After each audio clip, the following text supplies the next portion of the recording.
কেমন লাগছে তোমাদের? এই বাচ্চারা এখন কেমন আনন্দ করতেছো? হ্যাঁ, তোমাদের কি সুইমিং পুল অনেক পছন্দ? তোমার তোমার ভালো লাগতেছে? মজা লাগে? হ্যাঁ, আর গোসল করবে? আর কয় ঘন্টা করবে? কয় ঘন্টা? 10 ঘন্টা। আচ্ছা।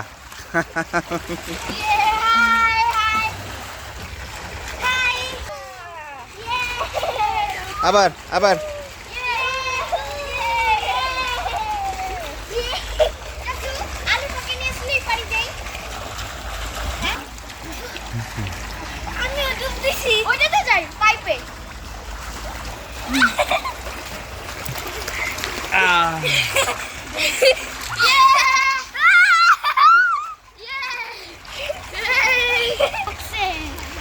এখন নাস্তা খাইছো? হ্যাঁ, আমি খাবো। আচ্ছা আচ্ছা, ঠিক আছে।